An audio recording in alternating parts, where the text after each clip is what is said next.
Es muy común que la gente diga, Jesús haría tal cosa, y resulta que en las Escrituras no lo hizo. Jesús no haría eso, y resulta que en las Escrituras sí lo hizo, ¿sí? Entonces terminamos orándole a un Jesús que no es el de las Escrituras, sino a tu mejor amigo imaginario, al cual le pusiste por nombre Jesús. O sea, la invitación de eso es a leer, a conocerlo, ¿sí? A escudriñar aún más las Escrituras. Por eso es que hay muchas oraciones sin respuesta, porque no fue a Jesús al que le oraste, sino a tu mejor amigo imaginario, y resulta que él no escucha, porque es imaginario. Pero si te basas en las Escrituras, de acuerdo a lo que Jesús hizo, su carácter, sus hechos, el contexto, Dios te va a bendecir muchísimo. Por ejemplo, en el tema de pedir, hay quienes enseñan que a Dios no hay que pedirle. Dios dice, pedid, se os dará, todo lo que pidas, creyendo lo recibirás. Es un Dios que le agrada que le pidas. Pedir no es malo. Malo puede ser aquello que tú quizás le estés pidiendo, o la motivación con la cual tú pidas algo, eso sí puede ser malo. Pero pedirle a Dios que le agrada que le pidas no es malo. Y el mundo quizás estaría en mejores condiciones si le pidiera a Dios, si le reconociera, si le buscara. Hay quienes critican una oración. Cuando alguien critica mi oración, le digo, deje que Dios me conteste, que sea Dios quien lo haga. Porque ¿desde cuándo tú sabes lo que Dios le va a contestar a otra persona? ¿Sí me van a entender? O sea, nos idealizamos un Jesús. Yo soy el que digo, Jesús hace esto, Jesús no hace esto, Jesús haría tal cosa. Cuando en la palabra es todo lo contrario, en la mayoría de ocasiones. Eso para que entendamos mucho. Hoy vamos, en lo que vamos a hablar, vamos a romper también algunos paradigmas. Juan 2, 1, 2. Al tercer día se hicieron unas bodas en Caná de Galilea. Es el tema que hemos venido hablando, ¿cierto? Del agua en vino. Y estaba allí la madre de Jesús.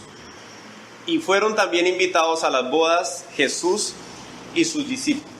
Primera cosa que quiero que noten es que allí estaba María, la madre de Jesús.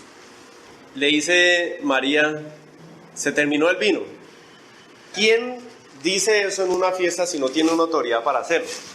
Si usted es solo un invitado, o sea, usted no puede llegar a una fiesta y decir, bueno, se acabó el vino acá, se acabó la comida, ¿cierto? A menos de que tú seas un chef o seas el encargado de la comida.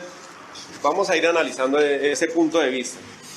Un invitado es distinto a alguien que tiene una autoridad sobre alguna función. Entonces María está en la boda y dice la palabra que Jesús y sus discípulos fueron invitados. Muy bien, Juan 2:3. Y faltando el vino, la madre de Jesús le dijo, no tienen vino. Aquí hay algo muy interesante. En el 4 dice, Jesús le dijo, ¿qué tienes conmigo, mujer? Aún no ha venido mi hora. El Señor Jesucristo aquí está hablando de tiempo. No ha venido mi hora. Él no puso en ningún momento en juicio si era bueno o no convertir el agua en vino de la propuesta de la mamá. Él no puso en tela de juicio si debía haber vino o no en la fiesta. O sea, lo que él resaltó ahí fue, no es mi tiempo, no es el momento, no es la hora. Ya hablamos que de acuerdo con la comunión con el Padre, él determinó que sí era la hora. Pero ¿quién le hizo llegar a ese momento? La mamá. Muy bien. Dice la Biblia, todo tiene su tiempo y todo lo que se quiere debajo del cielo tiene su hora. Es decir, hay un tiempo y hay una hora. Dentro del tiempo hay una hora. El miércoles hay reunión a las 6:30. O sea, dentro del tiempo hay una hora. Y dentro de tu tiempo, su madre dijo a los que le servían. O sea, ¿con qué autoridad le dice ella a los que servían? Dice, hagan todo lo que os dijere. Y estaban allí 6 tinajas de piedra para agua conforme al rito de la purificación. Paradigmas, esquemas religiosos, vamos a ir saliendo de eso. Agua para la purificación. No era un agua para hacer el jugo o un agua para tomar cuando tuvieran sed. Era para la purificación. Y la convirtió en vino. Claro, era un ritual, para ellos hacían para limpiar el alma, el cuerpo y salir de la inmundicia y bueno, muchas cosas más. ¿Cierto? Dice aquí 6 tinajas en las cuales cabían 2 o 3 cántaros. 2 o 3 cántaros.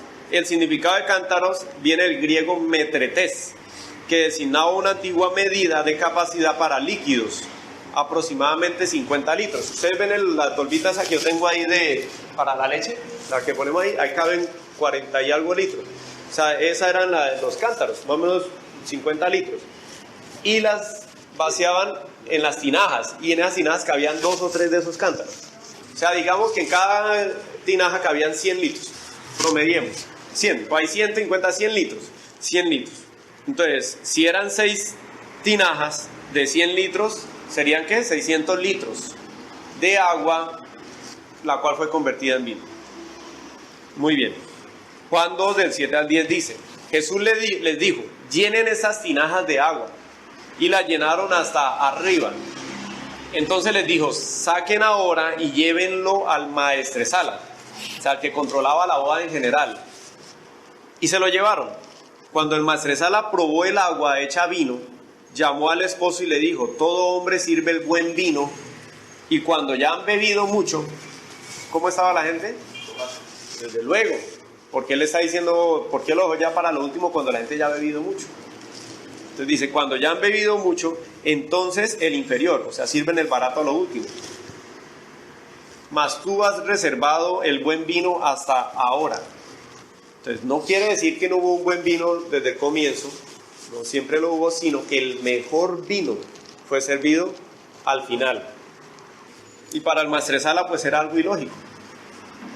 Y le dice eso al esposo, y el esposo pues ni contestó porque ni idea de lo que estaba pasando. En el 11, este principio de señales hizo en Caná de Galilea y manifestó su gloria, y sus discípulos creyeron en él. Habla de 3 cosas en este versículo: señales, gloria y fe. Si dice la escritura que ese es el principio de señales, una señal se debe leer. Yo les hablaba hace 8 días, ¿no? Entonces, prohibido estacionar, es una señal. Girar a la derecha, es una señal. Convertir el agua en vino, es una señal. Entonces, una señal es un acontecimiento que nos dice algo, y tenemos que saber qué es esto. Para aquellos interesados en conocer las señales del fin, ¿por qué no primero entendemos las señales del principio? Porque estamos muy interesados en conocer las señales del fin y no hemos entendido ni las del principio. Principio de señales, dice la palabra. Entonces, uno se pregunta, ¿por qué él hizo el mejor vino?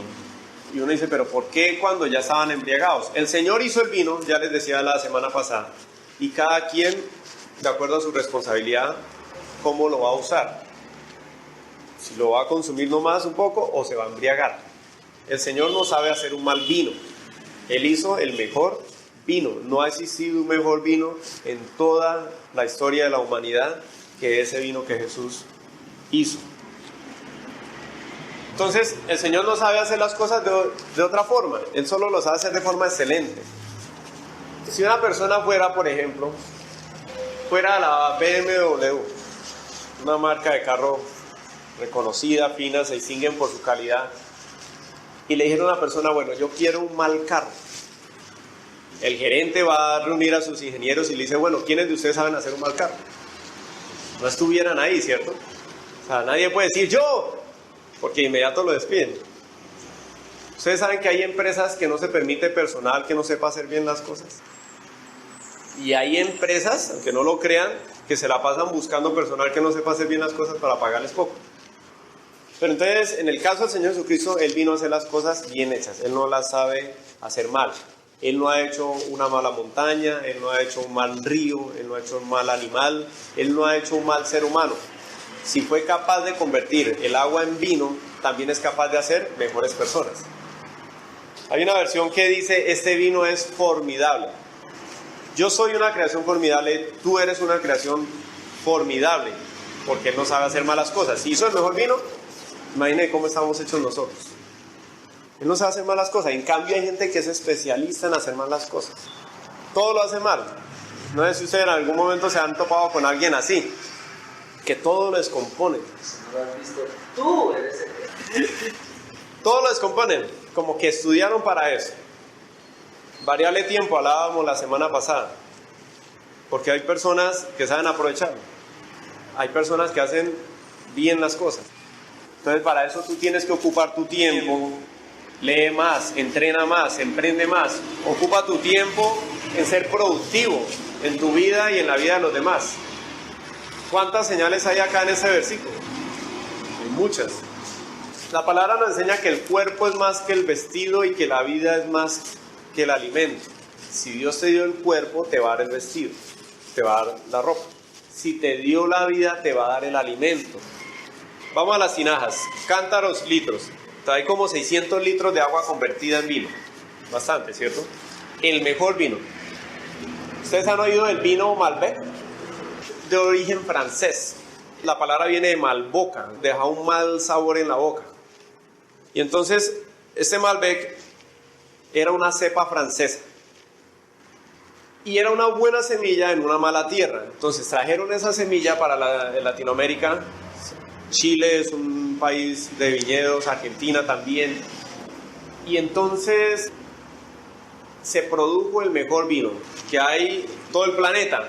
Desde luego no se comparan de Jesús, pero el que hay es el de los mejores. Y entonces no quisieron cambiarle el nombre de Malboca, de Malbec, sino quisieron cambiarle fue la reputación. El sabor. Ahora es un vino exquisito, un vino excelente. Entonces ahora si un francés llega a probar el Malbec, dice, pero ¿cómo así? Eso no es Malboca, eso no deja mal sabor, es exquisito. Lo mismo que Dios ha hecho conmigo y contigo. Cambió lo Malboca que eras por lo Malbec que eres ahora. Haciendo aquí unas cuentas, ¿cuánto cuesta la botella del mejor vino del mundo?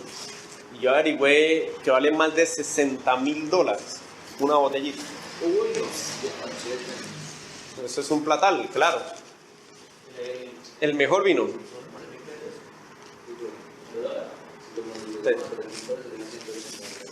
Claro, sí, 3,000 por medio que está el dólar, ¿cierto? Quiere decir que este es el milagro que el Señor Jesucristo hizo.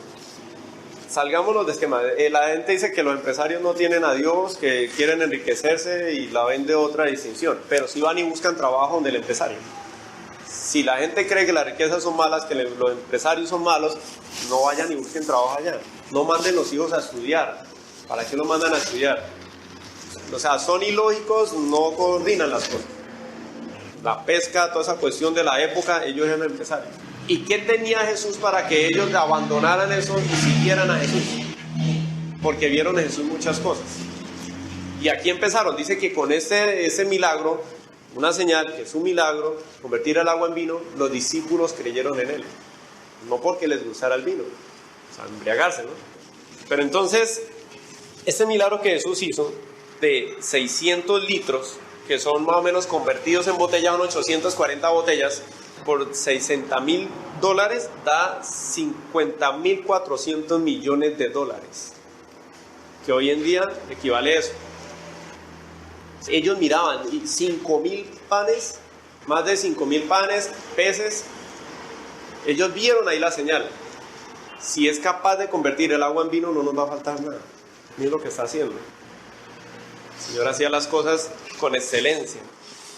Y ahora dice acá, dice la palabra, y manifestó su gloria.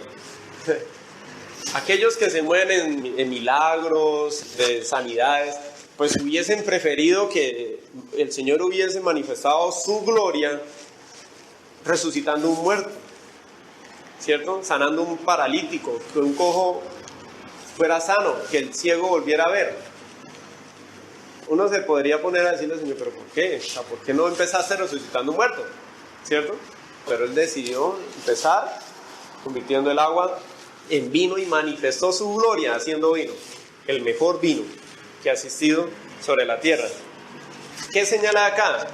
Tú puedes vivir sin vino, a menos de que seas adicto a él, ¿no? Tú puedes vivir sin vino. El Señor nos enseña, si soy capaz de convertir el agua en vino, que es un bien superfluo, ¿cómo no te daré lo que tú necesitas? El Señor no te puede decir, no, es que ese milagro que me estás pidiendo para tu casa o para la educación de tus hijos no lo puedo hacer. El Señor no hace eso. Dice, si no escatimó a su hijo, ¿cómo no te hará todas las demás cosas? Si fue capaz de enviar a su hijo, si no lo escatimó, ¿cómo no nos dará todas las cosas? Todo lo que pidas creyendo en oración lo recibirás. ¿Cuánto vas a recibir? Todo. Ya para terminar, los que estaban ahí entendieron esa señal. No nos va a faltar nada. ¿Qué quiero que sigamos viendo estos miércoles? Hasta ahora no hemos concluido el tema. Vamos a ver algo muy interesante que aprendemos aquí en este verso, en este capítulo. La excelencia. El Señor vino a hacer las cosas excelentes. Hagámoslas de igual manera. Que no sepamos qué es hacer las cosas mal. Vamos a orar y ahorita voy a decirles unos apuntes de la empresa. Maravilloso Padre, te damos gracias por esta mañana.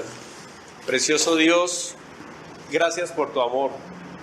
Gracias, Padre, porque tú quitas nuestros esquemas con los que hemos estado siempre, paradigmas, razonamientos, Señor amado, son quitados de nosotros.